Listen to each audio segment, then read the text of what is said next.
Bonjour, ici Stéphane Lévesque, bienvenue à l'Info. Cette semaine, notre journaliste Caroline Desormiers reçoit Monique Dany, Stéphanie Arnois ainsi que Jocelyne Brunel.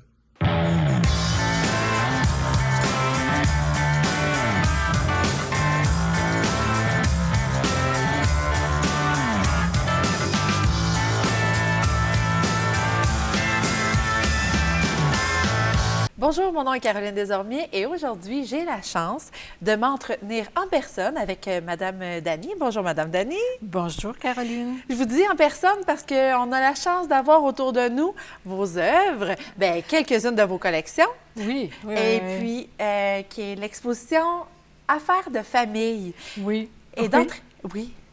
Je ne voulais pas vous couper. Ça vous intrigue? Oui, ça m'intrigue parce que j'imagine que c'est des gens près de vous que vous avez représentés.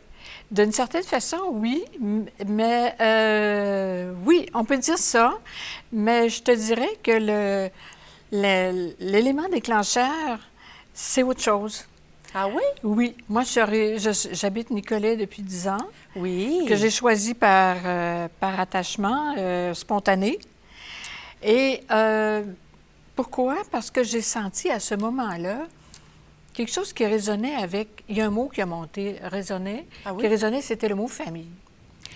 Et parce que j'ai bourlingué pas mal au Québec, j'ai habité à plusieurs endroits, puis là, cette fois-là, j'ai décidé de déposer mes valises.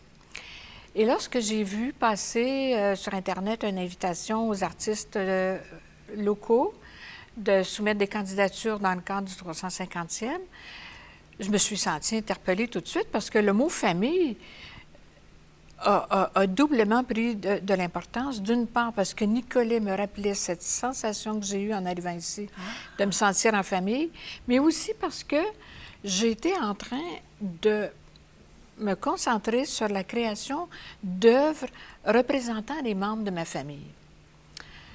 Alors, je pense que ça mérite un petit peu d'élaboration. Oui, bien oui. Alors, quand j'ai vu ça, je me suis dit, bien là, ça s'impose. J'ai du matériel pour une exposition et c'est évident que à cause de l'intérêt, de l'attachement que j'ai pour la ville, puis à cause des œuvres que j'étais en train de faire, il faut que ça concerne la famille. Donc, affaires de famille. Et ça m'a amené, parce que quand j'ai déposé ma candidature, il y avait quand même un certain nombre de semaines et même de mois avant de savoir si ma candidature était retenue. Eh bien, ça m'a fait réfléchir. Et je me suis dit, bon, dans mon bagage de tableaux que j'ai chez moi, qu'est-ce qui résonne avec famille? Et je me suis aperçue qu'il y avait plusieurs phases. La première phase, qui est dans la salle d'à côté, concerne les traces qu'on a en soi de la famille, c'est-à-dire les ancêtres, les grands-parents, des gens de plus loin, et des traces dans notre personnalité. Alors, les œuvres de la première phase concernent ce bagage hérité de d'autres générations. Hérité? Hérité, oui. Est-ce que c'est pour cette raison, Madame Dany, que vous avez utilisé le noir et le blanc? Oui, ça faisait penser à des vieilles photos, des photos d'archives. Et donc, j'ai eu une phase comme ça. Puis, après, évidemment, il y a eu un événement particulier qui est arrivé, c'est que je suis en couple maintenant depuis un certain nombre d'années avec quelqu'un qui a retrouvé sa famille biologique qui était adoptée. Et là, curieusement, j'ai découvert par des vieilles photos comment ses propres filles portaient des traces physiques, physiologiques d'ancêtres qu'elles n'ont jamais connus. Arrière-grand-mères qui n'ont jamais connu. Okay. Et c'était hallucinant de découvrir à quel point on pouvait être porteur génétique de particularités physiques, sans compter tout ce qu'on peut avoir de psychologique, mais disons, physique. Et j'ai peint, c'est ce que j'appelle mes rencontres improbables. J'ai 2 tableaux comme ça où les filles de mon conjoint sont en présence d'une ancêtre pour découvrir à quel point elles se ressemblent. Et là, ça m'a donné le goût de faire mes propres filles, mes propres petites filles. Puis, entre-temps, la COVID est arrivée et l'isolement des personnes âgées. Ma mère, qui est décédée pendant cette période-là, pas de la COVID, mais qui était suffisamment âgée pour passer l'arme à gauche, comme on dit. Et puis, donc, je l'ai peint avec sa meilleure amie. Et j'ai peint aussi un tableau illustrant des gens âgés isolés. Donc, c'était comme un peu... La famille se rapprochait, tu sais, elle se rapprochait. Puis après, je me suis dit, qu'est-ce qui est le plus important pour moi? C'est ceux qui sont... La COVID est venue me dire... Je m'excuse, j'ai l'émotion facile. Mais non. La COVID est venue me dire, vivons le moment présent. Ah, c'est beau. Et c'est pourquoi j'ai peint après ça mes 2 frères et ma fille. Ah! J'ai peint aussi d'autres par après, mais l'exposition était commencée, donc il n'était pas possible de les rajouter. Mais tout ça pour dire que la famille, de tout temps, je n'avais pas réalisé à quel point la famille m'avait toujours inspirée. Et j'ai fait une association avec un autre élément extrêmement important de ma démarche artistique. Oui. C'est que ma démarche artistique a toujours été un vecteur de croissance, c'est-à-dire que c'était mon terreau pour me connecter sur l'inconscient et donc de croître, de me mettre en processus de croissance. Mon travail est très symboliste, surtout ceux des années passées, où je n'étais pas à ce point consciente de travailler dans le terreau de la famille, mais j'étais branchée sur l'inconscient. Et donc, je me suis dit, et là, j'ai compris, avec cette exposition-ci, à quel point toute ma création a été un outil de croissance. Puis ça ne m'a pas surprise de me souvenir, finalement, qu'il y avait un lien très étroit avec des activités que j'ai tenues en parallèle. Je me suis occupée, je ne sais pas si vous connaissez, pardon, à Trois-Rivières, il y a un organisme qui s'appelle La Fenêtre, qui est un organisme d'initiation aux arts pour personnes à limitation fonctionnelle. Ah oui? J'ai été à la direction de ça pendant un petit bout de temps. Et donc, le lieu lui-même est un lieu qui accompagne des gens qui sont en processus identitaire, sont en processus de croissance. Puis après, j'ai mis sur pied un projet qui consiste pendant 5 ans, à temps partiel, j'ai donné des ateliers de croissance personnelle par le biais des arts à des femmes victimes de violences conjugales. Alors, dans le fond, je me disais que j'ai travaillé pour les autres, mais fondamentalement, j'ai travaillé pour moi. à découvrir la personne que vous êtes. Exactement, exactement. Et la COVID, pour moi, ça a eu... la COVID, pas le virus lui-même, mais je veux dire, le confinement et toutes les contraintes auxquelles ça nous a obligés, c'était très propice au bilan de vie. Oui, oui. Et propice, finalement, à faire des constats sur les valeurs importantes. Mais, ouais. Madame Dany, ça part de quel endroit? Ça part de où, ça, le fait de vouloir trouver et croître? Parce qu'il y a des gens qui... Oui. Bien, il faut comprendre que j'ai l'âge qui va avec ça aussi, là, hein? On s'entend là-dessus. Puis moi, quand je suis allée faire les Beaux-Arts, j'ai fait les Beaux-Arts à Québec, les Beaux-Arts à Montréal, le l'UQAM, etc. Et ça correspondait à une époque où l'automatisme, je ne sais pas si ça vous dit quelque chose, mais c'est un courant artistique qui a été mis de l'avant par Bordua, Paul-Émile Bordua. Moi, j'étais très, très, très imprégnée de ça. Ah? Et son approche, c'était vraiment un laisser-aller, un laisser-faire, tu sais, vraiment à la manière de l'enfant qui ne se pose aucune limite, là, tu sais. Alors, moi, j'étais dans ce courant-là. Et après coup, peu de temps après, je me suis beaucoup intéressée à la psychanalyse des contes de fées de Bruno Bettelheim. Oh. Jung, puis tout ça, là, c'est très proche, l'inconscient. Et ça a donné toute la valeur au symbolisme, c'est-à-dire des formes. J'ai à peu près toujours travaillé de façon figurative, mais c'était toujours des symboles, des archétypes, des images fortes qui conditionnent une société, une civilisation. Mais oui. Quand vous me dites ça, quand vous me dites ça, là, vous pensez à quel symbole, par exemple? Bien, En premier? la femme enceinte, pour moi, ça, c'était indéniable. Une personne extrêmement présente. C'est la fertilité, hein, moi, c'est ça. Ou le trio, hein, le père, la mère, l'enfant. Le trio, c'est vraiment un symbole extrêmement important.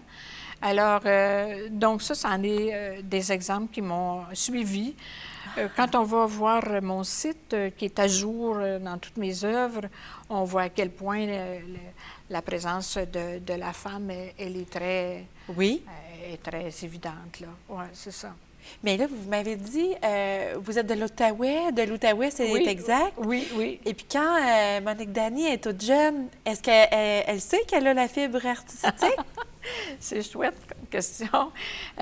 Oui, j'ai toujours aimé dessiner. Moi, à 4 ans, on me fournissait de vieux albums, tu sais, là, à récupérer, là, avec des pages blanches de temps en temps, là, pour dessiner. Alors, j'ai toujours dessiné, mais c'était comme trop facile pour moi. Je m'imaginais Ah oui? travailler, c'est dur. OK. Aller sur le marché du travail, c'est dur. Donc, c'est pas ma place d'y aller comme OK. artiste, tu sais. Puis en plus, bien, artiste, femme, Oui, fin des années 60. oui. Tu sais, je veux dire, tu gagnes pas ta vie ben, avec ça, là. Les parents, ils prennent ça comment?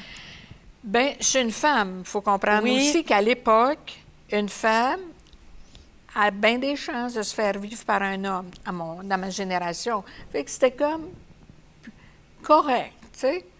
Mais en même temps, on me reconnaissait mon talent. Ah bon? Ça fait qu'on me disait, bon, mais regarde. Puis de toute façon, tu pourrais enseigner. Puis c'est ce que j'ai fait aussi pendant un certain temps. J'enseignais les arts au secondaire. Mais c'est ça. Alors, mais j'ai passé un cheveu de ne pas me diriger dans les arts parce que j'étais pas... c'était comme si j'étais pas confortable avec l'idée d'aller dans un milieu où je me sentirais gâtée. Tu sais, je me sentais gâtée par la vie, par le dessin, puis c'est drôle. Ben oui, mais c'est une époque. Le judéo-chrétien, là. Ben non, c'est comme si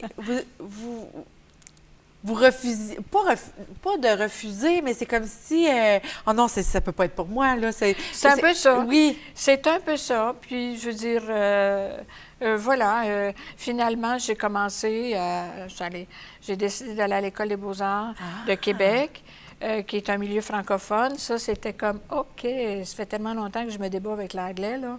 Je vais en profiter, puis je vais aller vivre en français. C'est comme, ça me donnait ça comme avantage. Puis finalement, ben, je suis allée faire un bac en art à l'UQAM, puis... Mais ça prend de la confiance quand même. Oui, mais ça, c'est la chose la plus importante, je pense, de tout temps. Malgré les embûches de la vie, les défis à relever, les épreuves, il y a une chose dont j'étais certaine tout le temps, c'est mon talent. Et ça, ça m'a sauvée bien des fois, et c'est grâce à ça d'ailleurs, que sur le plan de l'émancipation, regarde, même avec les femmes victimes de violences conjugales, ça a été un bonheur de travailler avec ces femmes-là. Oui, parce que c'est une cause que vous embrassez. Oui. C'est la domination des uns sur les autres, là. Il y en a de différentes formes, mais cette forme-là en particulier, sur les femmes, tu sais, on entend parler, là, les femmes violées en Ukraine, là. C'est une arme de guerre là, à l'heure actuelle, là, les viols des femmes. Je ne peux pas supporter ça. Alors, à ma mesure, petit pas, les ateliers avec ces femmes-là ont été extrêmement révélateurs parce qu'elles me disaient, écoute, oui, mais moi, j'ai pas de talent. Mais c'était pas ça la question. C'était d'aller chercher la fibre, la vitalité, la fibre créatrice. Oui. Puis quand elles découvraient une œuvre qui aboutissait devant elle sur la table de travail, elle n'en revenait tout simplement pas. Mais moi, j'étais sûre de ça. Vous aviez confiance en elle, qu'elle trouverait, parce que moi, je l'ai toujours trouvée, cette fibre créatrice. Je l'ai toujours trouvée. Parce que vous vous êtes écouté. Mais la petite partie là, qui aurait peut-être fait que vous n'auriez pas été dans les arts, qu'est-ce que ça aurait été? C'est drôle. Eh bien, je me sentais... Comme beaucoup de jeunes filles à l'époque, dans la culture de l'époque, j'étais très serviable. J'étais une fille dans une famille de gars, donc j'étais celle qui fait, qui s'occupe de. Alors, je serais allée en action sociale, là, tu sais, activité, comment est-ce qu'on appelle ça? Pas sociologie, mais je veux dire travail social. Oui. Ah, d'accord. Je serais allée parce que ça faisait écho avec ce que je faisais à peu près tout le temps depuis mon enfance dans ma famille, mais c'était pas moi. Ah, OK. Vous C'était l'avez pas moi. senti. C'était pas moi. Par ailleurs, j'ai découvert que j'étais aussi quelqu'un très forte en communication parce que les arts, c'est une forme de communication. Tu sais, une image vaut mille mots. Ben oui. Alors, pour moi, créer une œuvre picturale, c'est un message que je livre. Et souvent, il est extrêmement dense. Donc, c'est un message. Et ça m'a donné des ailes pour oser à d'autres moments dans ma vie où il fallait que je gagne ma vie différemment. Ça m'a donné les ailes pour oser travailler en communication. Donc, je suis allée aller chercher de la compétence là-dedans. Et je me suis aperçue que ces deux volets, dans le fond, étaient tout à fait complémentaires. Tout à fait. Donc, par grand bout, j'étais dans un domaine, dans un autre bout de ma vie, j'étais dans l'autre domaine. Mais c'est intéressant aussi le parallèle avec les communications. Ben oui. Ça, c'est quand vous étiez dans quel coin du Québec? J'étais à ce moment-là au Saguenay. Ah. Et puis, déjà, j'œuvrais depuis 5 ans, mais toujours comme remplaçante en arts plastiques. Et ça ne... Il n'y a rien qui annonçait comme possibilité d'embauche. Là, il y avait... À l'époque, ce qu'on appelait la dénatalité, donc les classes diminuaient en importance, il y avait moins de professeurs requis, etc. Donc, il n'y avait pas de possibilité, mais comme j'étais au Saguenay, il y a une connexion qui s'est faite avec l'univers. Puis là, ça va vous surprendre, Oui. comme ça a surpris tout le monde à qui j'en ai parlé. Je suis allée travailler en industrie, Ah bon? en communication, OK. parce qu'à ce moment-là, en fait, pas la nommer, mais je vais la nommer chez Alcan à l'époque. Oui. À ce moment-là, entrer en communication, il n'y avait pas de formation. Tu sais, ça fait longtemps, là. C'était au début des années 80.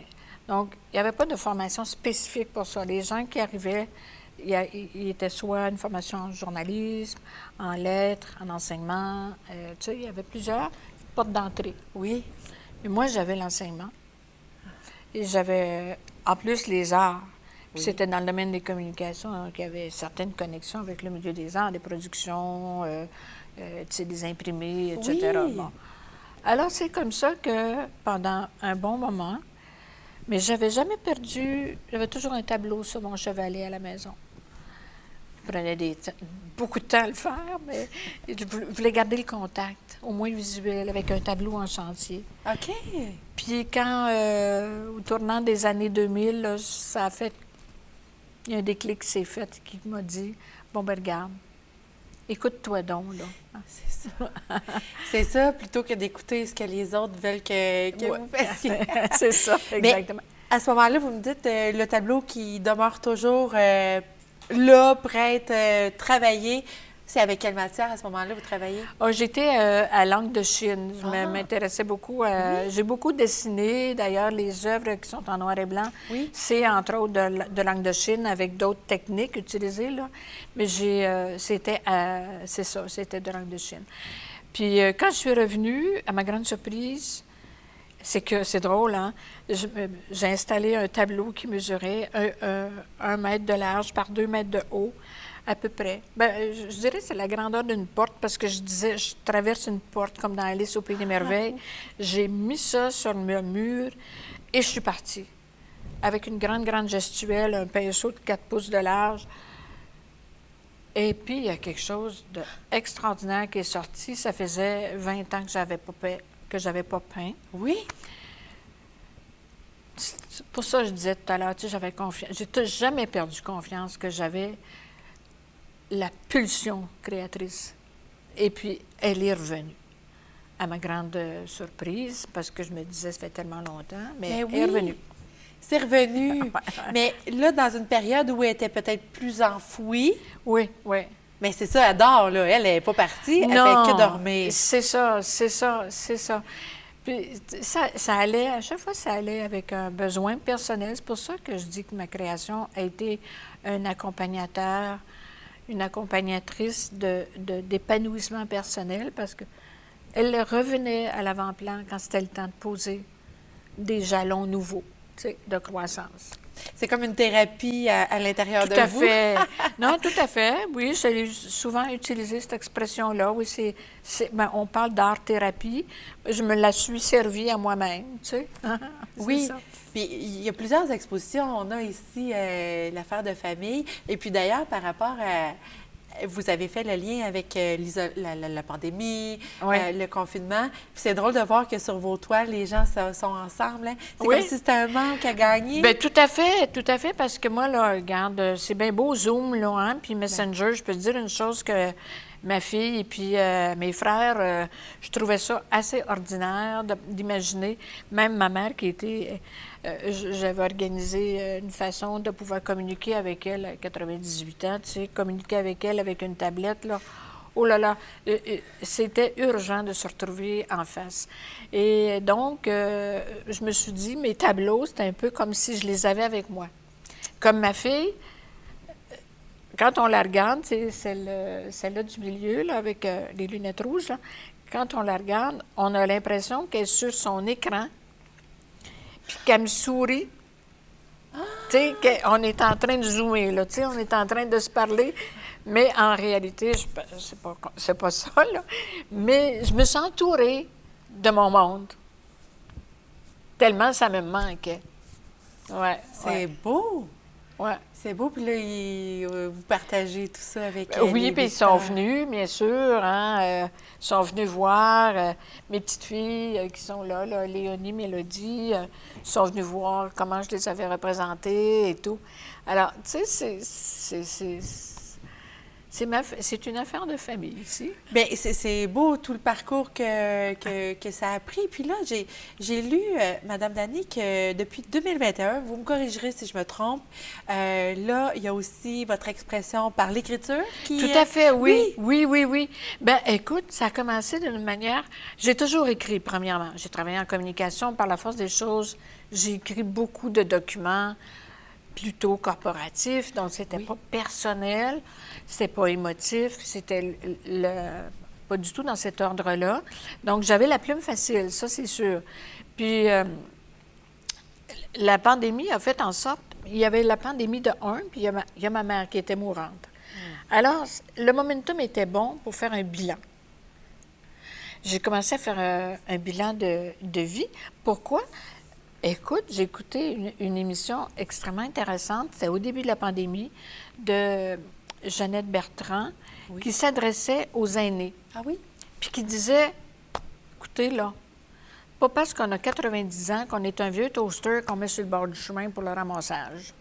Exact. Eh, mon Dieu, ça... Oui, ça fesse. Fait que là, elle disait, écrivez vos mémoires. Ne serait-ce que pour vous, premièrement, ou vos enfants ou petits-enfants. C'est extrêmement important. Vous êtes en train de partir et partir avec un bagage que si vous ne les avez pas mis par écrit, ça va être difficile pour les suivants de s'en souvenir. C'est bien vrai. Alors, je me suis mise à consigner plein d'informations et j'ai créé donc un ouvrage que j'ai intitulé « Comme du lait chaud » et qui est pour lequel j'ai eu un soutien. Je remercie avec beaucoup on va dire, de gratitude, Culture Centre du Québec qui m'a accompagnée financièrement. J'ai pu m'offrir les services d'une écrivaine qui m'a accompagnée là-dedans. Et j'ai mis ce livre-là d'une manière très particulière sur Amazon. Pourquoi? Certaines personnes me le reprochent. Beaucoup préfèrent le papier.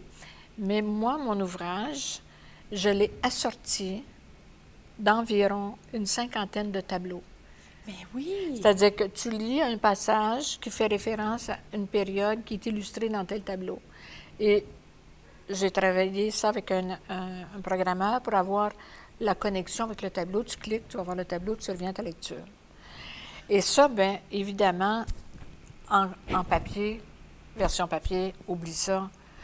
50 tableaux, Ah ben, couleurs, ouais. c'est impensable.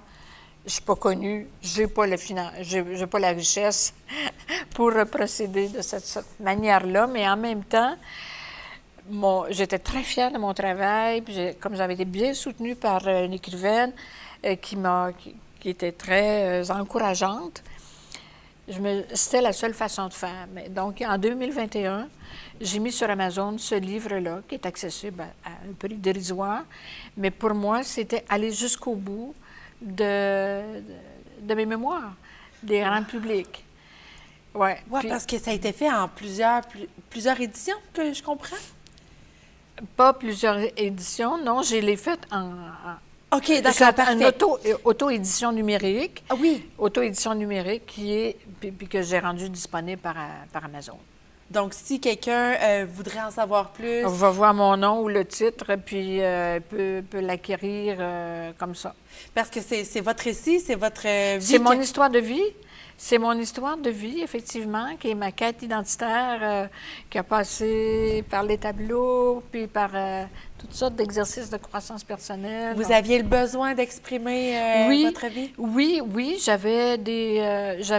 c'était nécessaire parce que je parle beaucoup, j'écris facilement, j'ai beaucoup de visuels, mais contre toute attente, je suis une personne introvertie, curieuse. La Monique vraie, là, oui, elle se protège beaucoup. Donc, c'est celle-là qui transpire dans mes mémoires. C'est celle-là qui se révèle dans mes mémoires. Et quand bien même il y aurait juste 30 personnes qui liraient l'ouvrage, moi, le fait de l'avoir écrit, de l'avoir sorti de moi, puis de l'avoir publié, c'est un gros, comment est-ce que je pourrais dire ça, un succès pour moi. Tu sais, c'est un succès. Bien, félicitations, Merci. parce que de s'ouvrir comme ça à, Oui. je veux dire, au monde, là, c'est sur Internet, Oui. c'est sur Amazon. Oui. Donc, Mais c'est sûr que ça a l'air impressionnant de dire ça comme ça, mais, tu sais, je veux dire, quand quelqu'un est vraiment connu, peut-être tu vas avoir le réflexe d'aller voir si tel auteur, quels sont ses ouvrages, c'est qui a produit. Mais quand tu n'es pas connu comme moi, ben qui va avoir le réflexe d'aller voir sur Amazon? Donc, il faut que moi, j'ai pris le temps d'aviser plein de gens, là, que j'avais fait ça, puis que c'était disponible. Alors, c'est pour ça qu'il y en a qui l'ont lu, qui l'ont acquis, qui l'ont lu. J'ai eu de très beaux commentaires, vraiment. Alors, puis des commentaires de gens qui œuvrent dans le domaine littéraire, fait que ça m'a encouragée. bien, félicitations, je trouve ça très innovateur comme façon de vouloir atteindre le plus de gens C'est possible. ça. Puis ce qui est innovateur là-dedans, c'est le croisement avec les œuvres. Oui. Ça, j'avais jamais vu ça à ce point-là, tu sais. Donc, parce que quand je faisais des expositions, j'en ai fait beaucoup, quand je faisais des expositions, puis que j'aime parler, je présentais abondamment, tu sais, le tableau, là. Oui. C'est comme si j'essayais de donner le plus de clés possible pour que les gens adhèrent, comprennent, Oui. rentrent dedans. Puis là, je me suis dit, bien, coudonc, je peux faire l'inverse aussi, écrire, puis à côté, le tableau à côté. Le meilleur des deux mondes, c'est merveilleux. C'est ça. Madame Dany, merci beaucoup pour cet entretien. Puis je donne votre site Internet si Oui, quelqu'un ça fait plaisir, en oui. savoir plus. Puis j'imagine qu'il y a les informations pour Amazon aussi. Ah, tout et à fait. Comme du lait chaud. Oui, j'ai une nouvelle rubrique là, concernant mes écritures. Ça fait que ça précise ce qu'il faut savoir si on veut lire des choses sur moi, là. Bien, c'est parfait. Alors, www.moniquedany en un seul mot.art. Merci beaucoup d'avoir été avec nous. Ça a été un très grand plaisir. Bien, moi aussi, j'ai trouvé ça très agréable et bon, encourageant. Oui, au plaisir, Madame Dany. Merci beaucoup.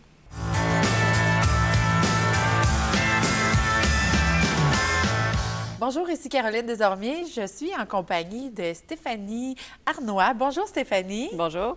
Stéphanie, Elle est chargée de projet au bureau Environnement et Terre d'Odanak. Et aujourd'hui, elle est là pour nous parler de deux choses bien précises, et l'écocentre et le sentier Tolba. C'est exact, Stéphanie? Oui. Alors là, c'est quelque chose de gros qui se passe à Odanak présentement. Il y a l'écocentre qui existe. Et puis, juste avant de parler là, de où ça vient, l'écocentre, eh bien, moi, je suis curieuse de savoir, là, présentement, là, comment ça se passe à un écocentre? Comment une journée est une journée typique? Puis après, je voudrais savoir comment a commencé tout ça. Alors, dis-moi, Stéphanie, qu'est-ce que c'est l'écocentre? Bien, l'écocentre, c'est vraiment un site où les gens viennent porter des matières résiduelles qui ne vont pas dans les bacs à la maison, là. Donc, pas ce qui va dans la poubelle ou dans le bac de recyclage. Donc, c'est toutes les autres matières qu'on peut recycler ou qui représentent un danger pour l'environnement. Okay. Donc, par exemple, les résidus domestiques dangereux comme des peintures ou des aérosols, tout ce qu'on utilise, des nettoyants quand même forts à la maison. Donc, tout ça, nous, on les recueille, on les envoie à des gens qui vont les traiter convenablement pour pas qu'ils soient un danger pour l'environnement. Et toutes les autres matières comme le bois, les métaux, tout ce qui est des résidus de construction. Oui. Donc, ça va ni dans le bac noir, ni dans le bac de recyclage. Oui. Puis souvent, c'est aussi trop gros pour les bacs à la maison. Donc, les gens apportent ça avec un petit trailer ou des choses comme ça, puis ils viennent nous les déposer dans des conteneurs. Donc, nous, on reçoit les clients, on prend les matières, puis nos conteneurs sont pris par une entreprise qui va les gérer, recycler tout ce qui peut être recyclé. Oh, donc... Là, si je comprends bien, bon, il y a des matières, si on prend par exemple, qu'est-ce qui ne va pas à l'écocentre? Quelle matière qui te vient en tête quand on parle de non, il ne faut pas apporter ça à l'écocentre? Bien, surtout des poubelles, parce que des fois, on peut penser que parce que les poubelles sont pleines, qu'on peut aller les porter à l'écocentre. Donc ça, non, dans le fond, l'écocentre, c'est vraiment un autre type de recyclage. Donc, ce qui n'est pas la collecte sélective, donc ce qui n'est pas le bac bleu. Oui. Donc, c'est vraiment des matières qui sont recyclées. Donc, on ne prend pas plus les sacs d'ordures et pas non plus des objets qu'on ne peut pas vraiment faire quelque chose avec, que quelqu'un veut se débarrasser, ça peut aller dans d'autres endroits. Donc, par exemple, des jouets, de la vaisselle. Oui. Des fois, ça peut être en bon état, en mauvais état, des vêtements. Mais nous, ça, on ne les prend pas. C'est vraiment plus construction, résidus verts, des résidus dangereux, mais pas des petits objets que si la personne veut juste jeter, que ça peut aller dans la poubelle. OK. Sinon, il y a aussi le volet des matières particulièrement dangereuses, là, par exemple des armes, des munitions. C'est pas des choses que les gens ont généralement, mais ça, c'est sûr, on les prend pas pour des questions de sécurité, là. Parfait. Parfait, c'est compréhensible. Puis là, l'écocentre, c'est un grand site. Puis qu'est-ce que c'était jadis le lieu de l'écocentre? Qu'est-ce que c'était? Bien, à la base, c'était un banc d'emprunt, ce que les gens appellent un pit de sable. Donc, on pouvait prendre du sable pour s'en servir, pour différents usages, faire du remplissage. Donc, à la base, c'était vraiment un site où on prenait de la matière, puis ça faisait un peu un trou, des piles. Donc, tu sais, c'est devenu un endroit où c'était propice à déposer justement des déchets ou des résidus, étant donné qu'on prélevait du sable. Par la suite, c'est devenu un peu un dépotoir, justement, parce qu'il y avait des déchets qui s'y retrouvaient. Oui.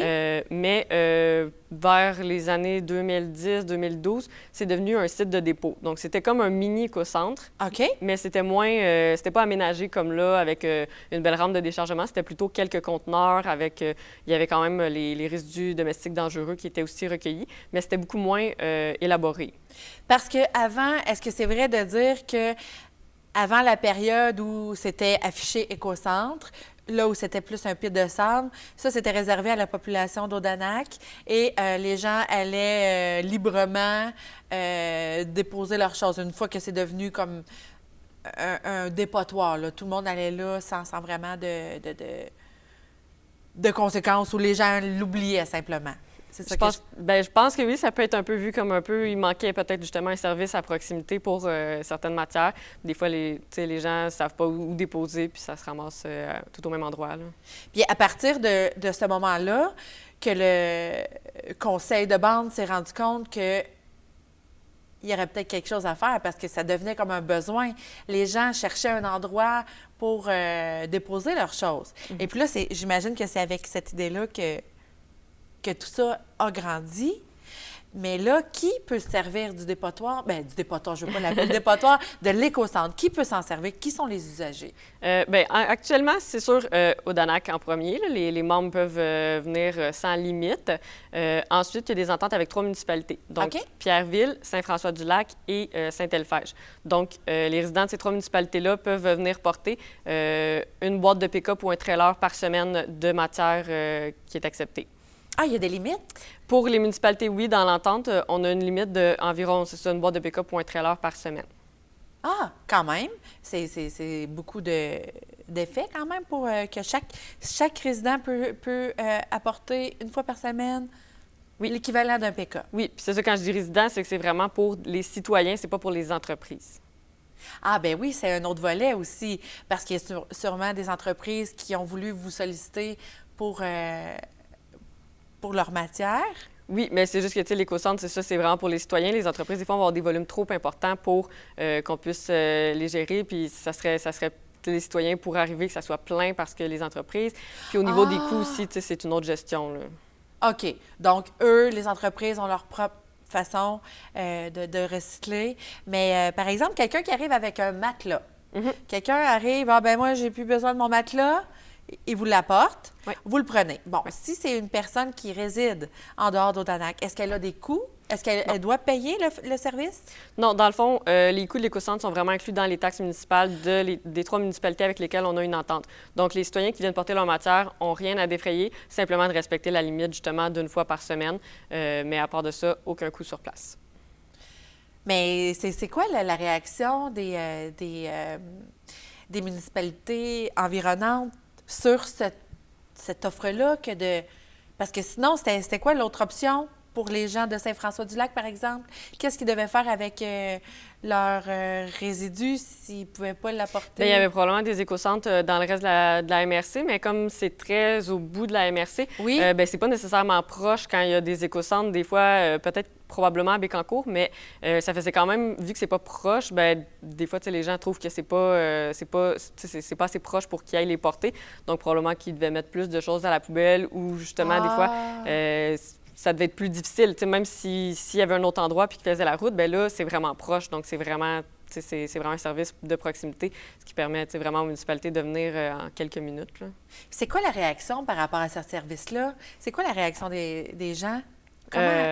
Bien, je pense qu'ils sont contents, justement, que ça soit proche. Puis je pense que les gens aiment le service parce que, justement, au début, le projet a été testé, justement, avec Odanak. Quand ça a bien fonctionné, on a pu ouvrir une municipalité. Puis, au début, les résidus verts, donc les résidus de jardinage, les branches, ces choses-là, n'étaient pas un service inclus. Puis là, bien, les résidents commençaient à vouloir en apporter aussi. Donc, on a aussi inclus ce service-là. Donc, clairement, il y a de l'intérêt. Puis, tu sais, les gens reviennent régulièrement. Là. OK. Moi, je veux bien comprendre. Disons que là, j'ai ma boîte de camion qui est pleine. Bon, elle a du métal, j'ai du bois, j'ai aussi un petit matelas d'enfant. J'ai tout ça dans ma boîte. Oui. J'arrive au centre, je fais quoi? Est-ce que l'usager a une action à prendre? Bien, dans le fond, je vais y aller, comment que ça fonctionne. Oui. L'usager arrive à la barrière, il y a un préposé sur place. Donc, le préposé va vérifier l'adresse pour être certain que la personne soit des municipalités participantes, donc vérifier la pièce d'identité avec adresse. OK. Ensuite, il va demander c'est quoi les matières que la personne apporte. Donc, la personne va justement décrire un peu qu'est-ce qu'il y a et va être dirigée vers le ou les endroits, là, dépendamment s'il y a plusieurs matières. Ensuite, le préposé va assister pour dire dans quel conteneur ou à quel endroit déposer chaque matière. Donc, c'est sûr que si dans la camionnette, il y a par exemple un matelas et du bois puis du métal, bien là, la personne va quand même avoir à les déposer à différents endroits. Ah, d'accord. Et la personne doit être en mesure de les déposer elle-même au besoin d'amener quelqu'un avec elle pour les déposer. Là. OK, d'accord. Donc, la personne, en plus de profiter du service, va devoir trier elle-même. OK, parfait. Ah, bien, c'est tant mieux. Là. Ça me rassure parce que je me dis, le préposé, ça lui en fait des bonnes journées s'il se met à... Oui, il est là pour diriger les gens et s'assurer que les bonnes matières sont au bon endroit pour qu'ils puissent être recyclés, justement. Parce que c'est sûr que si on met de tout dans un conteneur, ça ne va pas au bon endroit, bien, ça ne va pas pouvoir être recyclé parce que c'est pas nécessairement l'endroit que ça devait se retrouver. Là. Et puis là, l'ouverture s'est faite le 3 mai 2022. Est-ce que vous êtes en mesure de nous donner le nombre d'usagers, peut-être par année ou par saison? Je veux pas mettre en boîte, mais c'est parce que je suis curieuse de voir combien de personnes peuvent utiliser le service en une saison, par exemple. Disons, dans les 2 premiers jours de l'éco-centre, il y a eu 48 visites. Donc, quand même, tu sais, quand la saison commence, les gens ont souvent des matières accumulées. Oui. Ça, tu sais, le ménage du printemps, les rénaux de l'été. Donc, c'est sûr qu'il y a des fluctuations, là, tu sais, des fois, selon justement les moments. Puis, l'année COVID, il y a eu beaucoup de matières aussi apportées. Il y a au moins 1500 visites, mais j'ai pas le chiffre là, exact. Mais quand même, beaucoup. Oui. Il y a de quoi être fier parce que, tu sais, de penser à quel endroit se retrouveraient ces matelas, ces bouts de métal-là, si l'éco-centre n'y était pas. Puis je trouve que c'est une belle action de la part d'Odanak d'être ouvert à ça parce que je pense que en 2022, on a besoin que de recycler les choses puis de faire rouler ces... j'ose pas dire déchets, que des résidus, oui. Oui, des résidus, parce que c'est des matières qui vont être recyclées, justement. C'est pas des déchets. C'est sûr qu'il y a une portion, des fois, que c'est des déchets qui sont trop gros pour le bac noir, mais sinon, c'est vraiment des matières, c'est ça, qui vont avoir une deuxième vie d'une manière ou d'une autre, là. Et puis là, c'est des gros conteneurs qui attendent les matières. Puis à un moment donné, il faut que ça se vide, ça. Oui. C'est ça, c'est là que tu m'as dit que vous aviez des partenaires pour aller retourner à nouveau les matières qui auront été triées. Oui, bien pour certaines matières, c'est des gros conteneurs. Pour d'autres, ça va être des boîtes en métal plus petites. Par exemple, les électroniques, c'est comme une grosse boîte. Puis chaque filière de recyclage a un fournisseur, si on veut, qui va venir chercher le conteneur, nous en déposer un vide, faire le changement. Il y a certaines matières que c'est nous, nos employés, qui vont faire le transport. Comme les matelas, on va aller les porter. C'est dans le coin de Montréal, donc on fait le transport pour aller, quand on a un conteneur assez plein, on fait un transport pour aller les vider. Donc, la plupart, c'est sur place, on vient se les faire collecter, mais il y a quelques exceptions. Wow! C'est impressionnant tout ça. Puis, dans l'organisation, quand vous apportez, par exemple, des matelas qui, eux ont à le traiter aussi, est-ce qu'il y a un retour d'argent qui est fait par rapport à emmener des matières à quelque part? Il y a certaines matières, comme par exemple le métal, les électroniques. Les électroniques, il y a un retour justement sur la quantité, le type de matière qu'on envoie. Mais dans la majorité des cas, c'est plus qu'il faut payer pour les faire gérer. Ah, OK. OK, parfait. C'est pour ça aussi que dans les ententes avec les municipalités, il y a quand même un coût dans les taxes, mais c'est quand même vraiment très faible là, pour les citoyens, puis ils n'ont rien à payer sur place. Là.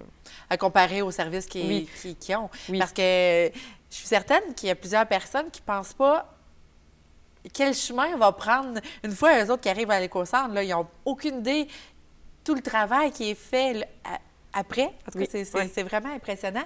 Et puis, si on voulait avoir des infos supplémentaires sur le sentier, peut-être que les gens à la maison... sur l'éco-centre? Oui, merci. L'éco-centre, le sentier, ça s'en vient.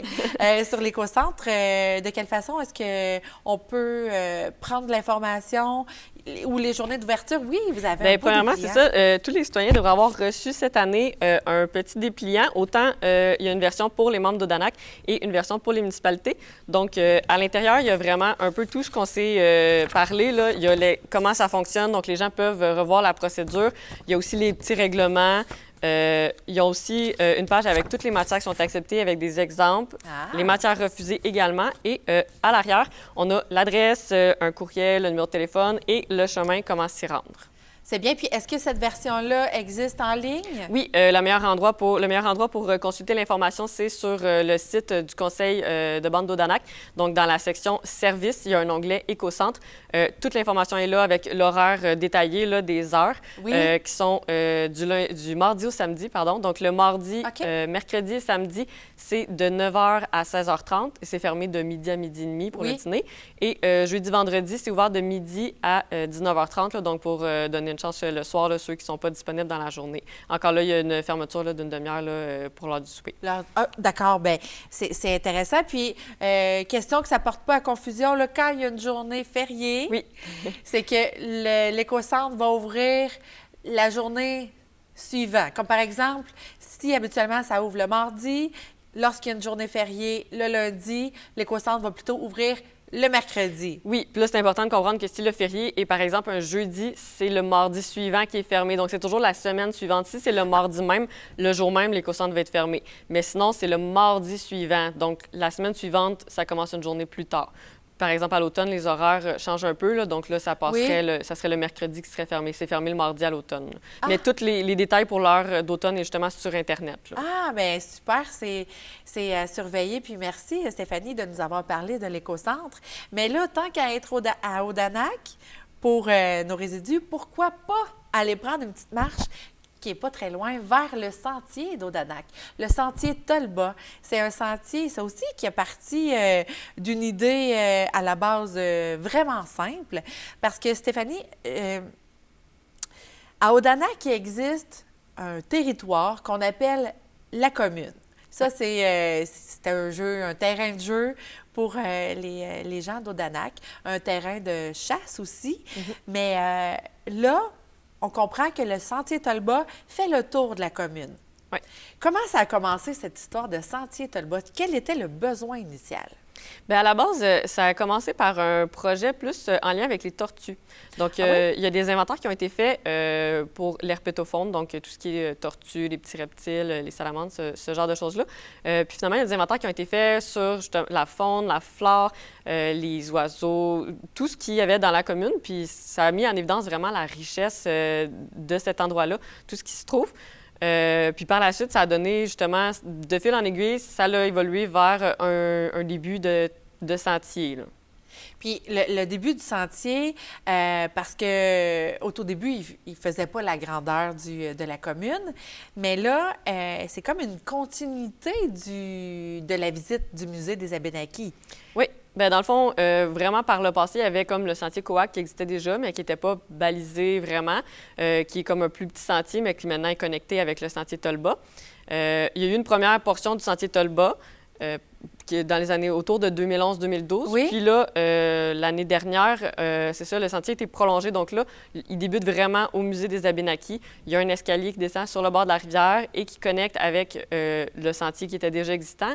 Et à l'autre bout du sentier, à l'endroit où le sentier se terminait, là, il a été prolongé complètement jusqu'à rejoindre le sentier Coac. Donc là, si on fait la boucle au complet, qu'on revient, ça fait environ 5 km. 5 km, le sentier Tolba, c'est vrai qu'il a pris de l'expansion. Le sentier, même qui, si je comprends bien, il traverse la Wabanaki pour aller de l'autre côté, ce qu'on appelait le Juge-Gill, le terrain de Juge-Gill. Le sentier fait le tour. C'est ça, dans le fond, c'est le sentier Coac là, qui est de l'autre côté de la rue, justement. Coac. Oui. Bien, c'est ça son nom maintenant, c'est le sentier Coac. Donc là, il y a juste la rue à traverser, puis c'est connecté. Donc ça rajoute une petite boucle, ça permet quand même de prolonger un peu là, le plaisir. Mais oui, parce que dans le fond, tu nous as dit, Stéphanie, c'est en bordure de la rivière, mais aussi sur la commune, il y a 2 marais. Oui. Un marais, est-ce que je pourrais dire un marais printanier et un marais plutôt en permanence qui est là? Mais là, dans ces marais-là, il y a quand même de la vie à observer. Il y avait entre autres les tortues que tu nous as parlé. Oui, on peut les observer quand même assez. Il y en a beaucoup quand même dans les marais, là, si on porte attention. Des fois, ils se font dorer au soleil. Puis il y a quand même beaucoup des oiseaux, justement. Quand on porte attention, il y a quand même beaucoup de richesse dans ces marais-là. Puis il y a des panneaux d'interprétation, justement, qui nous permettent de voir un peu qu'est-ce qui est observable là, dans le milieu. OK, ça a beau être un 5 km, mais il y en a des trucs à voir. Puis il y a même des belvédères aussi. Oui, bien justement, sur le premier marais, il y a un belvédère avec, c'est ça, les panneaux d'interprétation dont je parlais. Oui. Puis, dans le prolongement du sentier qui a eu lieu là, dans la dernière année, il y a un nouveau belvédère qui a été fait au 2e marais, donc qui donne encore là une belle vue sur le marais. Puis, il y a même une jumelle d'approche qui permet de justement regarder. Donc, quand il y a des tortues, quand on en repère une, on peut la voir de beaucoup plus près. Des fois, on peut observer aussi des canards, ce genre de choses-là. Donc, ça permet aux gens d'aller profiter de mieux voir qu'est-ce que... Avec la lunette, on peut vraiment avoir de proche. Oui. Puis, est-ce qu'il y a eu un recensement des visiteurs du sentier? Bien, dans le fond, souvent, on a le recensement plus des visites du musée parce que généralement, les gens vont au musée, vont aussi aller voir le sentier, mais il y a aussi beaucoup de gens qui viennent juste pour le sentier. Mais là, je ne pourrais pas vous dire le nombre de personnes. Non, mais Est-ce que vous avez eu des échos ou des gens qui vous en parlent du sentier? Oui, bien c'est sûr, on a beaucoup de commentaires positifs, surtout depuis le prolongement, justement, du fait que il est plus long. C'est sûr que, tu sais, ça attire, c'est déjà plus, c'est plus intéressant pour les gens qui viennent, disons, plus de l'extérieur, là, vu que, tu sais, ça donne un peu plus la peine de faire le sentier. Puis aussi, il y avait des endroits où c'était quand même assez abrupt. Donc là, il y a des marches qui ont été ajoutées. Donc, c'est sûr que là, le sentier Tolba n'est pas nécessairement accessible, là, pas pour rouler, là, disons, avec une poussette tout le long, mais au moins pour les gens, d'avoir des escaliers, ça facilite quand même là, le passage. Donc, on a eu beaucoup de commentaires positifs. Les gens aiment vraiment ça. C'est vraiment un bel endroit. Puis, dans le temps de Noël, là, les 2 dernières années, il y avait aussi les lumières. Ça a été très populaire. Oui, c'est vrai, parce que le sentier n'est pas réservé qu'aux belles journées d'été, là. Le sentier, 4 saisons. Oui. Puis l'hiver, c'est vrai que c'est magnifique. Oui, oui, surtout avec les petites lumières. L'hiver, dans le fond, tu sais, ça se fait en raquette, mais quand c'est déjà suffisamment tapé, là, ça se fait aussi à pied. Il faut juste faire attention à pas glisser. Là. Le sentier n'est pas dégagé, c'est vraiment les gens qui vont le taper. Donc, ça, c'est juste de prendre des précautions hivernales. Là. Mais là, le fait que les gens de la communauté avaient l'habitude d'aller chasser, est-ce que ça a limité les gens dans leur activité de chasse? Bien, peut-être qu'au départ, ça a été un petit peu irritant pour les gens qui chassaient à cet endroit-là, mais je pense que maintenant, le sentier est bien ancré puis les gens vont juste chasser ailleurs, un peu plus loin, pour que le sentier soit sécuritaire.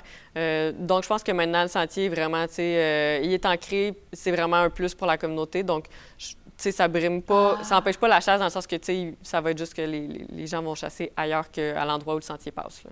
Ah, mais oui, ça a bien du bon sens, tout ça. Puis, est-ce que, là, vous avez fait un prolongement dernièrement, est-ce qu'il y a d'autres projets avec le sentier Tolba qui se trament? Bien, il n'y a rien sur la table en ce moment, mais il peut toujours y avoir des développements là, en fonction de l'intérêt du conseil de bande, des partenaires. Il n'y a rien de planifié, mais on ne sait jamais. Le bureau environnemental, je comprends qu'il est ouvert aux propositions, peut-être, parce que sachant que c'est autant apprécié, ce sentier, peut-être que le conseil de bande est plus ouvert, justement, aux futures suggestions. Et puis, même chose pour le sentier Tolba, les gens, quel est le meilleur moyen pour s'informer sur le sentier, sur les accès ou comment s'y rendre? Il y a beaucoup d'informations sur le site Internet. Là. Il y a aussi une section sentier. Sinon, les gens vont souvent aussi se référer au musée des Abénaquis, étant donné que le sentier démarre à cet endroit-là. Puis, les pages Facebook là, du Bureau environnemental, du Conseil des Abénaquis sont toujours des bons moyens aussi là, de nous rejoindre. Oui, parfait. Alors, je me permets de donner le numéro de téléphone du musée, 450-568, c'est 2600. Je répète, 450-568-2600. Pour le musée. Bien, merci Stéphanie, ça a été vraiment très intéressant. Puis toi, étant chargée de projet, tu peux répondre à des questions si les gens veulent en savoir davantage. Des fois, là, qu'il n'y aurait pas assez d'informations sur le site. Ou même la brochure, tous les gens de la région l'ont reçue par la poste, donc il n'y a pas... Les municipalités qui sont participantes et au DANAC, là. C'est pas toute la région qui a accès à l'éco-centre, mais ceux concernés. Donc, Pierreville, Saint-François-du-Lac et Saint-Elfer. Exact. Disons que moi, je veux partir avec la famille, aller m'amuser dans le sentier parce que à la grandeur qu'il y a, puis avec toutes les informations qu'il y a à y avoir, on peut y passer plus qu'une demi-heure, là, une bonne journée. Est-ce que tu aurais des conseils à donner aux familles ou peu importe quel individu qui voudrait s'aventurer dans le sentier Tolba? Bien, simplement d'être sensibilisé à la présence des tiques. On en entend quand même beaucoup parler dans les dernières années. Donc, c'est important de mettre un chasse-moustique, de porter idéalement des vêtements longs et de rester dans le sentier. T'sais, le sentier, il est bien dégagé, donc il n'y a pas d'herbe longue, donc il n'y a pas de danger, mais simplement, rester dans le sentier, prendre quand même les mesures, là, c'est tout le temps les mesures de base contre les tiques et les insectes en général. Simplement pour éviter, là, il y a quand même la présence de la bactérie qui transmet la maladie de Lyme dans un certain pourcentage là, des tiques qui sont présents dans la commune. Donc, juste d'être sensibilisé à faire attention à ça. Est-ce qu'il n'y a pas une histoire de vêtements pâles, vêtements foncés qui est préférable de porter, peut-être? Bien, ils disent de mettre des vêtements pâles, mais tu sais, la prévention, c'est surtout, idéalement, d'avoir des vêtements longs pour couvrir la peau. Et après être passé dans le bois, que ce soit à Odanak ou n'importe où d'autre, de secouer les vêtements avant d'aller faire autre chose, puis de juste s'inspecter, être sûr qu'il n'y ait pas des tiques sur soi ou prendre une douche. Donc, en secouant, souvent, s'il y en a, ils vont relâcher, en moins que ce soit déjà sur la peau, là. Donc, juste s'inspecter puis faire attention. Mais si on porte justement des vêtements longs, qu'on prend les mesures, on secoue les vêtements, on les met au lavage, ça prévient déjà beaucoup, là. Oui, beaucoup. On évite des maladies éventuelles. Et puis là, si par exemple, quelqu'un voudrait aller marcher avec son chien dans le sentier, puis on sait que les chiens aiment bien aller fouiner partout, est-ce qu'il y a un conseil par rapport aux animaux? Bien, les animaux, c'est sûr, ça se promène souvent quand même dans les herbes. Puis autant à la maison que dans les sentiers, ça arrive souvent que les animaux ont des tiques, là. Donc, ça, c'est la même chose que partout. Ça va être de les inspecter, voir s'il y en a, puis de les retirer s'il y en a, là. Ah, bon, parfait, merci. Puis, des coûts pour combien ça coûte pour aller dans le sentier? Il n'y a pas de coût pour aller dans le sentier. Donc, le sentier est ouvert en tout temps. Simplement arriver, il y a un petit stationnement, justement, il y a celui au musée, puis il y a aussi un petit gazebo près de la rivière, puis on peut aller se promener. Puis aller pique-niquer aussi? Oui. Donc, c'est vraiment une belle journée qu'on peut passer à Odanak. Merci beaucoup, Stéphanie. Puis, si on a besoin d'informations, encore une fois, le site Internet du Conseil de bande des Abénaquis. Oui. Et aussi le musée. Oui. Le musée, toutes les informations. Souvent, les gens vont faire les deux en même temps, là, donc sont informés sur le sentier. Ils ont aussi un dépliant avec la carte du sentier et toute l'information, les petits règlements comme ça. Ah, bien, merci beaucoup, Stéphanie, de nous avoir donné toutes ces informations-là. Ça fait plaisir.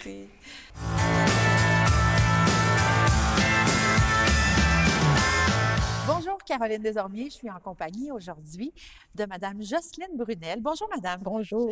Vous allez bien? Très, très bien. C'est un bel endroit pour vous accueillir ici, oui, hein? j'adore venir ici.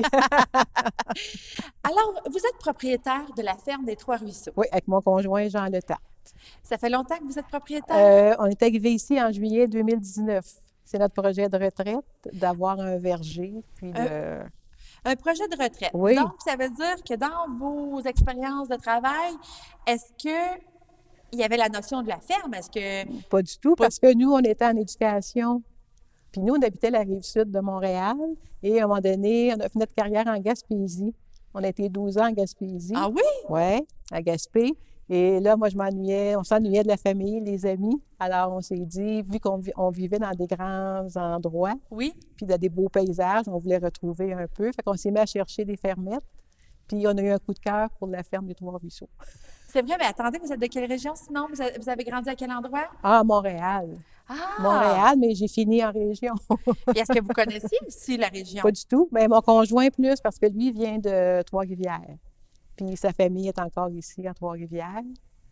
Et puis mais là, moi, c'était nouveau, mais... Mais oui, vous vous êtes vite... Oui, je m'adapte. Oui, mais attendez, là, vous me dites un projet de retraite, parce que moi là, j'entends des gens qui veulent partir vers la retraite pour relaxer, mais là, c'est pas votre cas, là. Ah oui, mais on le fait dans le plaisir, on a beaucoup de plaisir, puis comme on était du domaine de l'éducation, bien, on aime ça être toujours en apprentissage. Puis on n'a pas le goût de vieillir, fait que ça nous tient très en forme. Mais oui, bien là, ça vous tient en forme du soir au matin. C'est du travail? C'est beaucoup de travail parce qu'on a le verger, puis il faut préparer le verger pour l'autocueillette. Puis là, avec son frère, on a fait un projet de famille. C'est lui qui s'occupe de faire le cidre, le frère de mon conjoint. OK. Lui, il se charge de la partie pomme. La partie de faire du cidre. Nous, on s'occupe de tout s'occuper des pommiers, de faire l'autocueillette, de faire le jus de pomme. Oh, c'est du travail? C'est du travail. Puis comme on n'avait pas assez, depuis 2 ans, mon conjoint il a suivi des cours en apiculture. Fait que là, maintenant, on offre le miel. Ah ben oui, pourquoi pas? Puis, ben oui, quelle bonne idée! Oui, puis on fait le livre-service aussi pour des œufs bruns, parce qu'on a des poules, 40 poules. Puis on s'est acheté aussi 2 alpagas, parce qu'on trouvait qu'on n'avait pas assez. Bon, j'imagine que vous avez un grand terrain, là, avec oui, ça. Oui, c'est immense. Et pour ajouter, parce qu'on n'avait pas encore assez, cette année, on va faire du sirop d'érable. Mais c'est encore un projet de famille avec notre fils, les neveux, les cousins, cousines qui participent. Ah, c'est ça, vous Fait êtes... on se rassemble, c'est un rassemblement. Mais là, vous allez donner la piqûre à votre famille de l'extérieur de s'installer ici. Bien sûr. Parce qu'on est à Sainte-Gertrude. Oui. Puis, est-ce que Sainte-Gertrude, c'est... Bien, est-ce que vous avez, là... pourquoi Sainte-Gertrude? Parce qu'on se promenait, on regardait des grands endroits, puis on a regardé beaucoup dans l'Estrie, les cantons de l'Est, parce que notre fils est plus à Granby. Puis dans le coin ici, Jean connaissait ça un peu, lui, parce que sa famille vient de Capitale-Madeleine, Trois-Rivières, Saint-Étienne-des-Grès. OK. Puis en se promenant, vraiment, Sainte-Gertrude, on a vraiment eu le coup de cœur. Là. Ça a été vraiment... Dans les fermettes qu'on a visitées, là, c'est elle qui nous a plu, puis qu'on a décidé de venir s'installer ici. Puis, comment vous décririez votre ferme? Qu'est-ce qu'elle a que les autres n'ont pas? Ou qu'est-ce qui fait la ferme, que la ferme... C'est parce que ce que les gens nous disent, parce que d'abord, bon, c'est l'autocueillette à l'automne. L'autocueillette, ça veut dire à l'automne des citrouilles? Non, c'est vraiment les pommes. Nous. Les pommes puis les prunes. Ah, ben oui, OK, Le parfait, verger. parfait. Oui, oui. Et c'est pas trop gros non plus. Fait que les gens, quand ils viennent en famille, ils se sentent vraiment en sécurité. Parce qu'on a comme 4 vergers. Tu sais, c'est pas immense, immense. Puis c'est des seminins.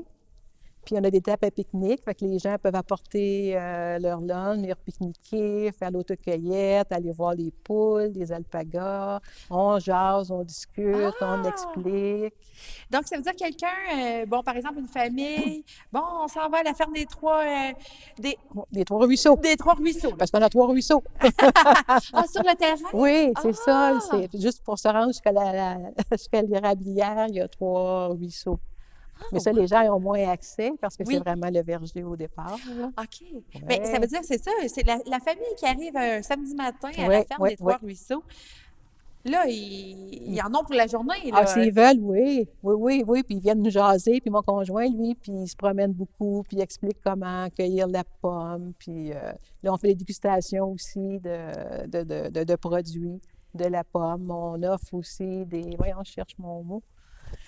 C'est très bon, là, des chaussons aux pommes. Ah, ben oui. Oui. Tu vas pas que vous faites ça sur place? Oui. Oh, ça doit sentir bon dans Oui. Puis c'est mes amis Sylvie et Isabelle qui viennent avec nous les fins de semaine, qui nous aident. Vous voulez dire du café des Trois... Oui. Ah, des Trois Clochers, parfait. Donc, la pomme, hein, vous dites des chaussons pommes. Puis on offre le miel, le cidre. Fait que les gens peuvent amener leur lunch, puis des fois, ils achètent une bouteille de cidre. Fait que là, ils disent, quand il fait beau, là, ils en profitent parce qu'on a plusieurs tables de pique-nique sur le site où les gens peuvent avoir une grande couverture. Puis on accepte les chiens. Alors, Ah, mais c'est très bien, ouais. ça. Puis on sait, là, l'ambiance peut-être familiale qu'on pourrait retrouver à la ferme. Mais là, c'est assez complet comme produit que vous offrez. Est-ce que vous faites, par exemple, des groupes scolaires? Est-ce que... non, parce qu'on n'est pas gros. Nous, on ouvre juste les fins de semaine. Parce que la semaine, on prépare toute la cueillette. Puis nous, on ne peut pas offrir au groupe, là, parce que... Est-ce que vous avez un kiosque à Oui, l'extérieur? on a un kiosque à l'extérieur. Puis nous, on est là les vendredis, samedis, dimanches. Fait que c'est plus la famille qui arrive avec les enfants. Puis là, des fois, on sort notre gros chien, puis les enfants vont... Ah, mais votre ferme, dans le fond, là, c'est comme rassembleur. Oui, c'est rassembleur. Puis quand les gens arrivent, moi, je leur parle, on leur explique. Mon conjoint se promène, puis... Oui, c'est rassembleur. Puis les gens viennent après ça nous dire « Ah, telle recette, avez-vous essayé ça? » Puis on le met sur notre page Facebook. Puis vous, est-ce que vous cuisinez beaucoup? Beaucoup, oui. Moi, j'adore cuisiner. Alors, avec le miel, le sirop d'érable, les pommes, moi, je suis comblée. Bien oui, vous en avez fait que pour là, je parle quelques recettes. Oui, puis quand les gens viennent au retour pour payer les pommes, tout ça, là, on jase les recettes. Puis là, je te dis, est-ce que vous permettez que je la mette sur Facebook, la recette que vous venez de me donner? On a beaucoup de plaisir, c'est très agréable. Bien, c'est comme ça que je le sens vraiment, là. Ça donne le goût d'aller vous voir, effectivement. Puis, est-ce que vous avez d'autres points de vente aussi, peut-être? Ici au Café des Trois Cloches. Mais oui. Puis au dépanneur Sainte-Gertrude. Parfait. On peut vendre le jus de pomme puis le miel. Oui. Puis le cidre, bien, il a tout parti l'année passée. Fait que je pense que mon beau-frère a fait du bon cidre. Il s'est tout vendu. C'est vrai, mais c'est revenu à la mode, hein, le goût d'essayer du cidre, puis de... Mais est-ce qu'on parle bien du vinaigre de cidre de pomme? Non, le cidre, boire le cidre. Ah, le cidre d'alcool. Oui. Parfait. Mais peut-être qu'on va essayer d'en faire aussi en vinaigre, là, de cidre. Oui, là, parce que c'est une belle... C'est un beau produit qui découle de la pomme C'est aussi, ça, le oui, cidre, oui. qui a aussi des super effets Oui. sur la santé. C'est ça, oui. Puis notre jus de pomme, là, il est vraiment... Nous, notre façon de le conserver, c'est que dès qu'on a rasé les pommes, puis que le jus est sorti, nous, on le met tout de suite au congélateur. Fait qu'après ça, quand il décongèle, les gens, ils ont 7 jours pour le boire. Il y a juste le jus de la pomme qui est là. Ah bien, c'est particulier. Oui. Puis on a 8 recettes, on a 8 variétés de pommes. Puis la vedette, c'est la Honeycrisp. Dès qu'on met sur Facebook que la Honeycrisp est prête, là, ça... C'est vrai, puis ça, Oui. ça fait votre renommée, la Honeycrisp. Crisp. Puis on a aussi la pomme Geneva. C'est une pomme rouge à chair rouge. Alors, si vous voulez faire une belle compote rouge, vous utilisez la Geneva. Fait que c'est une pomme qui est aussi très populaire, là. Ou si vous faites une belle tarte aux pommes, vous ajoutez des beaux petits morceaux de pommes rouges, là. C'est très beau, très bon. Wow! Moi, je suis vendue. Vous me donnez faim.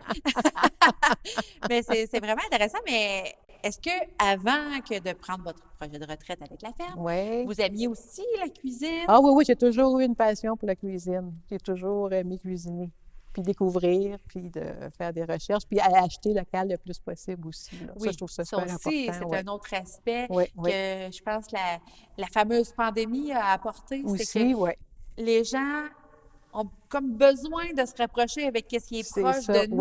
Oui. Donc, vous arrivez à combler ce besoin-là. Oui, tout à fait.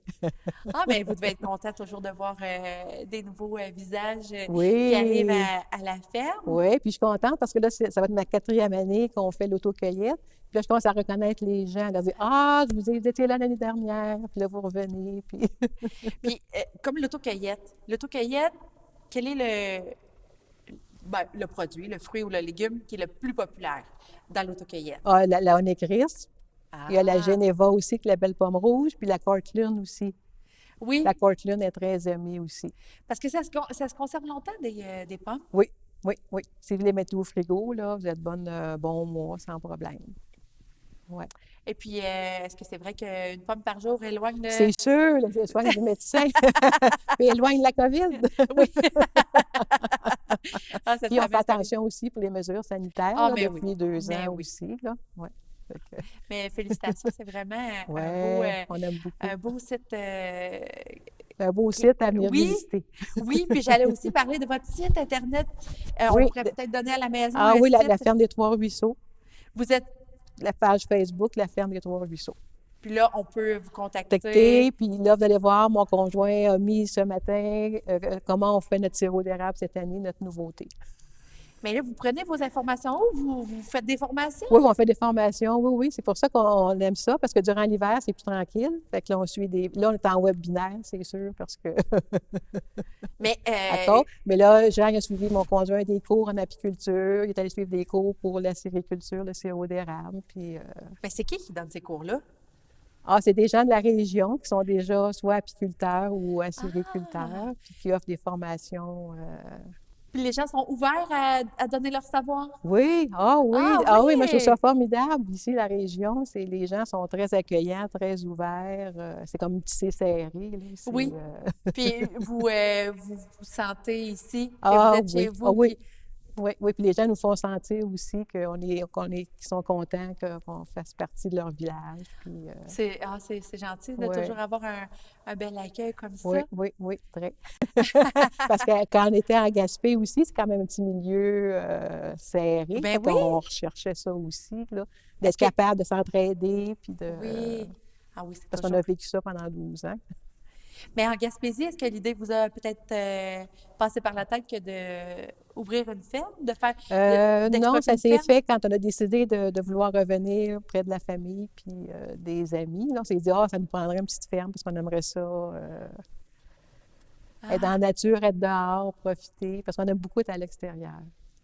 Fait qu'avec la ferme, ça nous permet beaucoup. Là, on est dans le taillage des pommiers, fait que ça nous permet d'être dehors puis d'en profiter. C'est avant la saison que Oui, mars-avril, il faut vraiment faire une petite taille aux pommiers là, pour qu'ils nous donnent des belles fleurs puis des belles pommes à l'été. Comme pour ressaisir les plants? On les ressaisit un petit peu, là. On en prend soin. Mais moi, quand c'est l'autocueillette, je reste au kiosque. Puis ces gens qui qui essaie d'expliquer aux gens que c'est important de prendre soin quand on cueille une pomme, de la tourner vers le haut, puis si elle vient dans notre main, elle mûre, sinon, ben laissez-la mûrir encore un peu. Ah, mais oui, parce que des fois, c'est des notions que vous pensez que les gens savent, mais... Non, mais moi, je leur explique au départ, puis il fait la tournée, puis là, en plus, ben, il est content, parce que ça lui permet d'être en contact aussi, lui aussi, avec les personnes qui viennent nous visiter. Là. Puis là, son petit côté enseignant qui remonte, qui revient. Qui remonte. Ben oui, parce que c'est ça, ça vous suit, là, ça vous quitte pas. Non, ça ne quitte pas, ça. Ça reste toujours. Ah, ben c'est vraiment merveilleux. Puis comme je vous dis, à la maison, là, on sent, j'ai vraiment envie de me rendre à la ferme des Trois-Ruisseaux. Mais on l'aime beaucoup. On a vraiment un coup de cœur, puis depuis, ça va être notre 4e année, là, puis on aime ça, on est heureux. Ah oui? Puis, Vous avez envie de donner votre adresse? Oui, 4685 boulevard du Parc industriel, Sainte-Gertrude. Ah bien, c'est noté, puis on a le site Internet. Ouais. Merci. Merci à vous.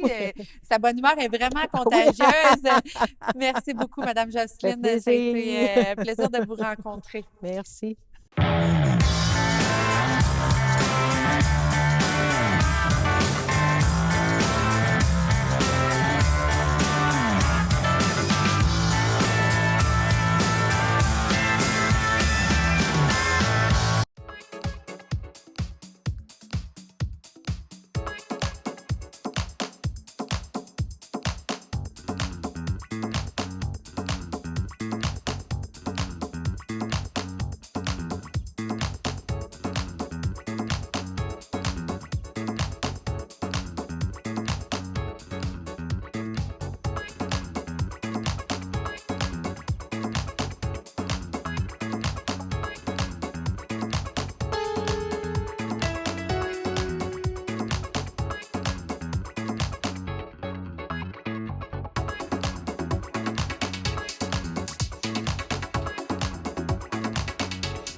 Talking away,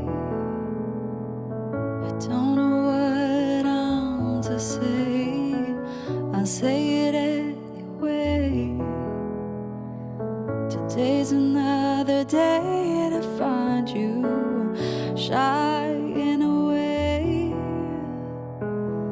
I'll be coming for your love, okay? Take on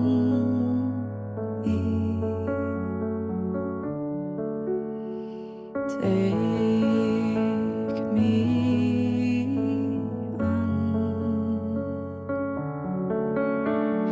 on.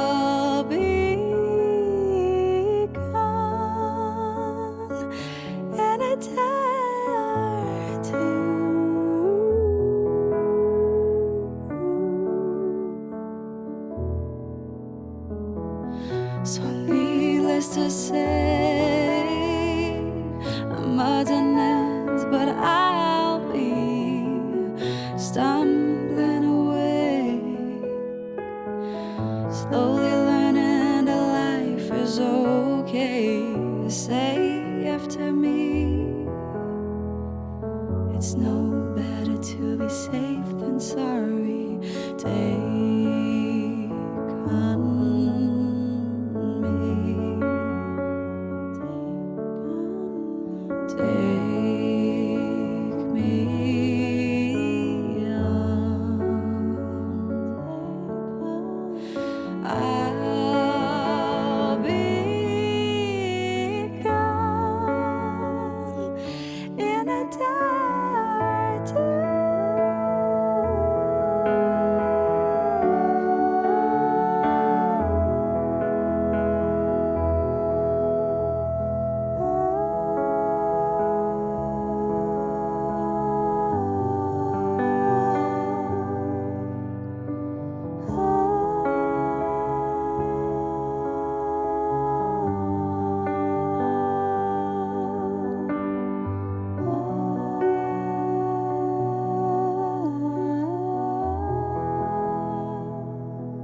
Oh, things that you say. Yeah, is it life or just to play my worries away? You're all the things I've got to remember. You are shying away. I'll be coming for you anyway. Take on me. Take me on. I'll be gone in a day or two.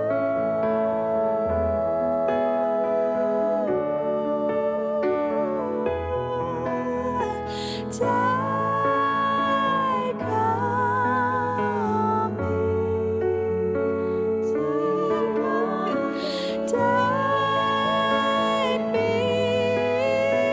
on. I'll be gone in a day or two.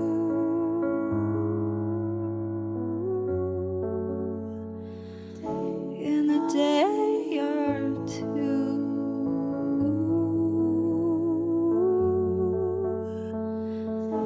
In a day or two.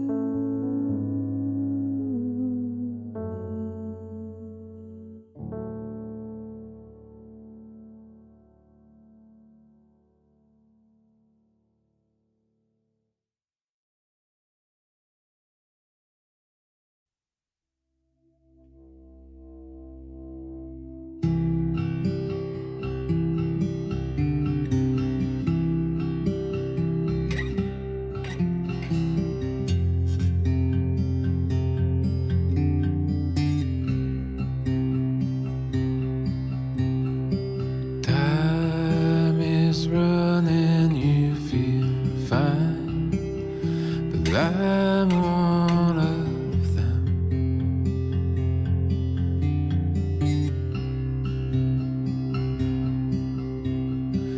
You never seem to care. The winter comes so fast.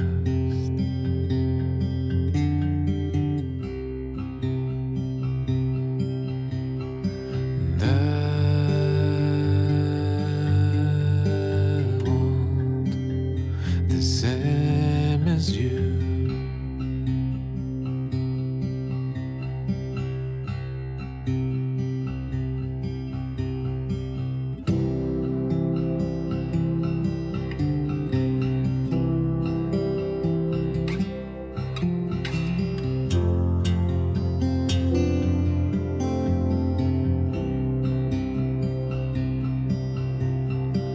Ages hunting us all down, but I look all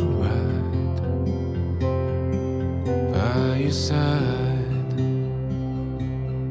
and how you smile while your dress is burning inside out. Oh my,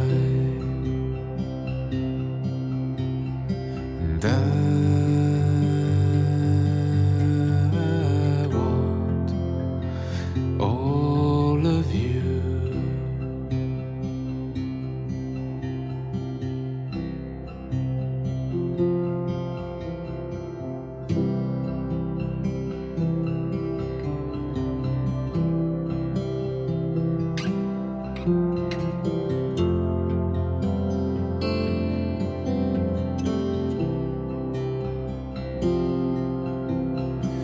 People dancing outside what I'm drinking inside all night. Songs of freedom bring me down. You've always been the lucky one. And I want all of it.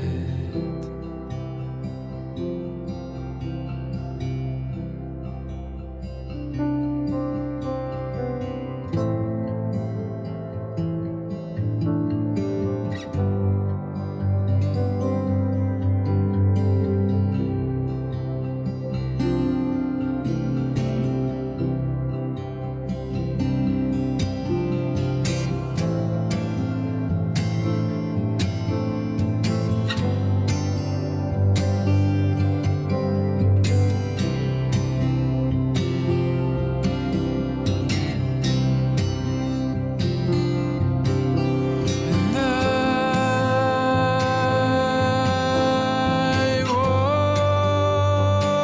want all of it.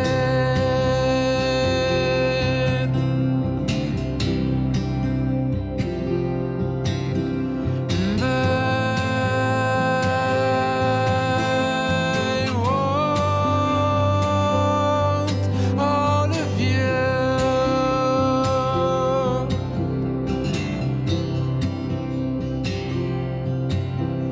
And I want the same as you.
Well, my heart knows me better than I know myself, so I'm gonna let it do all the talking. I came across a place in the middle of nowhere with a big black horse and a cherry tree. I fell in fear upon my back, said don't look back, just keep on walking. When the big black horse that looked this way, he said, hey lady, will you marry me? But I said no, no, no, no, no,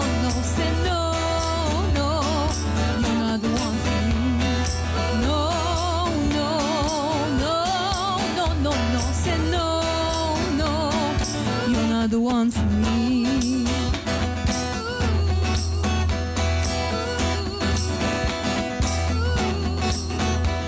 Well, my heart had a problem in the early hours, so it stopped it dead for a beat or two. And I caught some cord and I shouldn't have done that, and it won't forgive me after all these years. So I sent it to a place in the middle of nowhere with a big black horse and a cherry tree. Now I won't come back 'cause it is oh so happy. Now I've got a hole for the world to see. But I said no, no, no, no, no, no. Said no, no, you're not the one for me. No, no, no, no, no, no. Said no, no, you're not the one for me. Oh, you're not the one for me.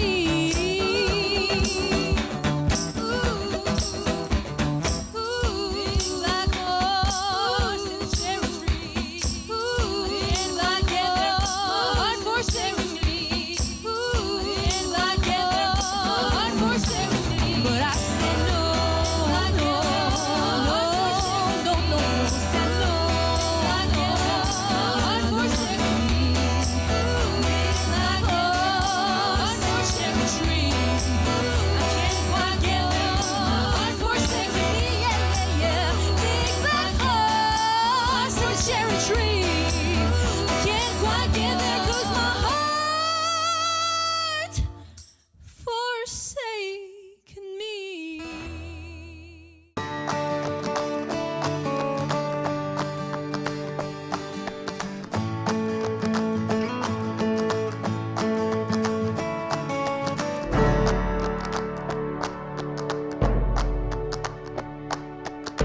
La meilleure façon que je peux comparer ça à la vie d'aujourd'hui, c'est comme un véhicule manuel puis un véhicule automatique. Pour toutes les choses que l'autisme veut engendrer, il faut qu'il passe d'une vitesse à l'autre. Tandis que le monde normal, les neurotypiques, ça se fait plus de façon automatique. Pour moi, d'être différent, d'avoir un cerveau différent, inférieur ou d'être moins bon. D'être ici pour représenter les qui sont souvent invisibles dans la société. Puis j'entends parfois que ah, t'es autiste, ça paraît pas.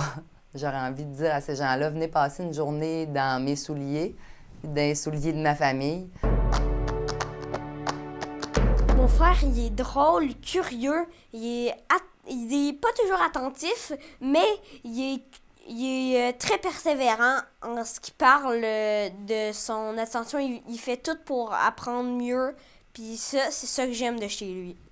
Que les autistes, ils n'ont pas beaucoup d'amis. Ils n'ont pas beaucoup d'amis, mais ça leur dérange pas. Puis aussi, c'est pas que t'es autiste que t'es inférieur aux autres. On a souvent des préjugés que l'autisme, c'est vraiment pas très bon, mais en fait, c'est bon. Il y a plein de qualités, comme moi, mon frère, on lit à la même vitesse, tandis que lui est en 3e année et moi en 5e année.